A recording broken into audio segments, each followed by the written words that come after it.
El 21 de octubre de 2024 se ha llevado a cabo una reunión entre el primer ministro de India, Narendra Modi, el presidente de la República Popular de China, Xi Jinping, y el ministro de Asuntos Exteriores de India, Subramanyam Jaishankar. Todo esto con el fin de anunciar el acuerdo alcanzado entre las autoridades indias y chinas para reducir las tensiones a lo largo de los 3.500 kilómetros de frontera entre los dos países.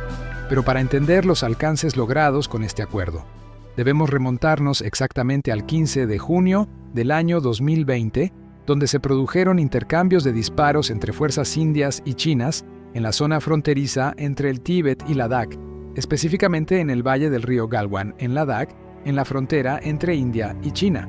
Este enfrentamiento trajo como consecuencia la muerte de militares chinos e indios. Hasta ese momento, todo indicaba que existían posibilidades reales de que la violencia se intensificara hasta llegar a un conflicto armado. Al observar este panorama tan peligroso, las organizaciones no gubernamentales, entre las que se destaca la Asociación de Ciudadanos del Mundo, de inmediato hizo un llamamiento urgente a través de su sitio web y sus redes sociales con la finalidad de concientizar a los ciudadanos, así como también de hacer ruido hasta llegar a contactar con las personas que de alguna manera podrían influir en la reducción de las tensiones en este conflicto. No obstante, el 24 de junio de 2020, el entonces secretario general de la Organización de Cooperación de Shanghái y exministro de Asuntos Exteriores de Uzbekistán, el señor Vladimir Norov, expresó su preocupación por este enfrentamiento y sus lamentables consecuencias. Por otra parte, es necesario aclarar que ya se habían dado breves discusiones entre las autoridades indias y chinas para evitar una escalada de la violencia aún mayor, pero todavía no se había logrado negociaciones reales para evitar un posible conflicto armado. Debemos tener en cuenta que la negociación es un proceso básico de toma de decisiones políticas para facilitar el compromiso sin pérdida de objetivos esenciales. El clima de tensión entre India y China era cada vez mayor.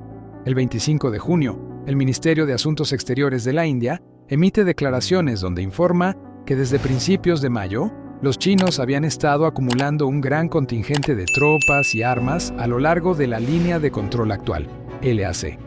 Además, los medios de comunicación de la India informaban con especial atención los hechos ocurridos con la situación crítica que se vivía con China, así como también habían surgido llamamientos a un boicot en contra de los productos chinos y, en consecuencia, algunos productos chinos fueron retirados de los comercios indios.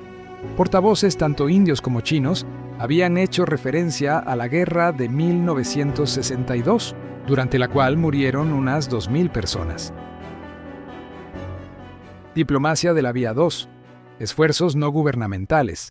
Es en este punto donde la Asociación de Ciudadanos del Mundo juega un papel fundamental al evaluar las tensiones entre India y China, sumados a las tensiones existentes en China y Estados Unidos, así como también los problemas fronterizos con los estados asiáticos en el mar de China Meridional.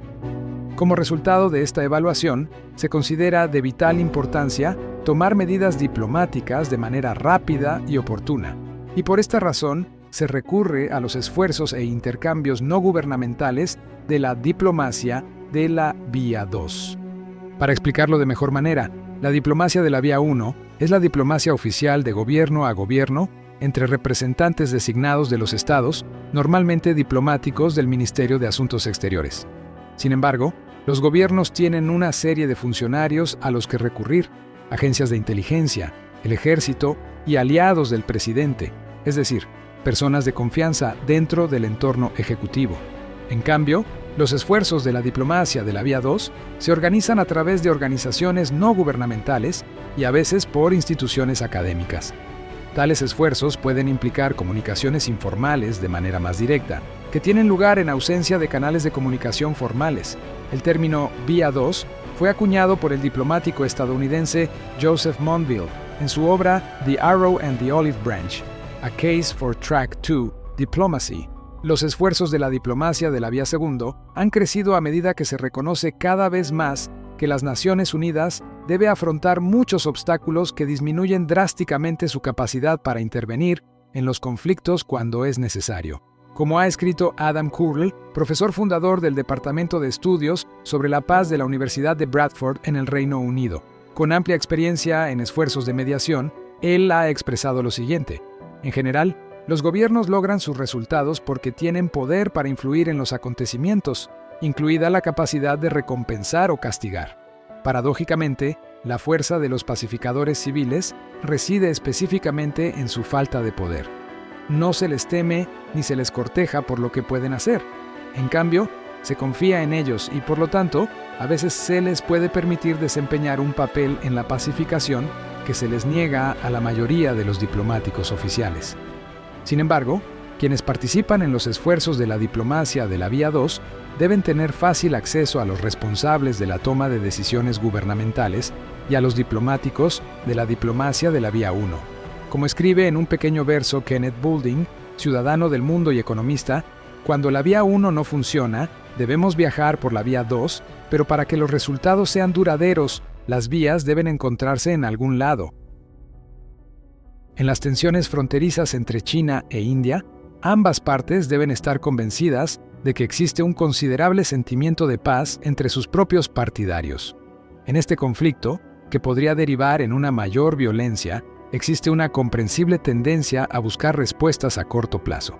Sin embargo, también es necesario que algunos de los que participan en los esfuerzos de la Vía 2 tengan una perspectiva global integrada para la transformación, tanto a corto como a largo plazo. Por lo tanto, es necesario que haya un grupo de personas con experiencia, habilidades y la capacidad de actuar rápidamente cuando surge la necesidad o la oportunidad. Estamos seguros de que hay grupos en la India y China que pueden estar a la altura de este desafío. Gracias a todos estos esfuerzos diplomáticos, tanto de la Vía I como de la Vía 2, el 21 de octubre de 2024 fue posible alcanzar el acuerdo entre las autoridades indias y chinas para reducir las tensiones a lo largo de los 3.500 kilómetros de frontera entre los dos países, la frontera del Himalaya. Si te ha gustado este video, no olvides dar me gusta, suscribirte a este canal y activar la campanita de notificaciones para que te avise cuando publiquemos nuevo contenido. También te agradecemos que compartas este video entre tus familiares y amigos. Hasta la próxima.